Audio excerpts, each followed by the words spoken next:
Welcome back, ladies and gentlemen. Right, today we're going to be sowing Foxglove apricot. This is a hardy biennial. You sow it one year, it flowers the next.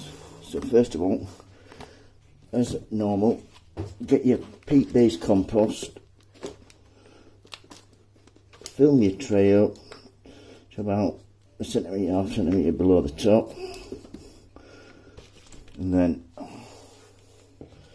piece of wood, like so, tamp it down so it's nice and level, nice level firm surface, so there's no gaps, like so, nice and simple, nothing to it.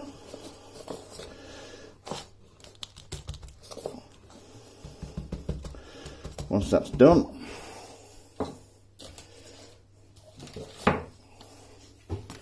right, it says here there's 450 seeds, so I don't think we'll be needing all them. Scissors. Let's have a look. These should be tiny, these seeds. I've done these before, absolutely tiny. Let's have a look. They're well worth the wait. As you can see, focusing.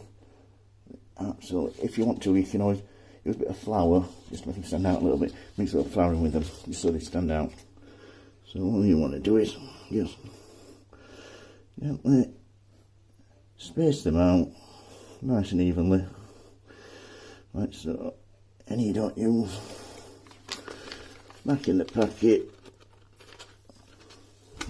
sow them later on in the year for next year as well. So once that's done, and then using some of this stuff, vermiculite. I normally just use compost, it works fine, but I just thought I'd give this a try. Cheap enough. Let's see how I get on. See how it compares to covering with compost. Right, now that's done. You want your name tag, and like so. And then stand them in water to the wet all the way through. Well it winter seal, 7 to 21 days germination, so that's Foxglove apricot. Any questions, don't hesitate to ask. If you like, give me a thumbs up and please subscribe. Thank you. Bye.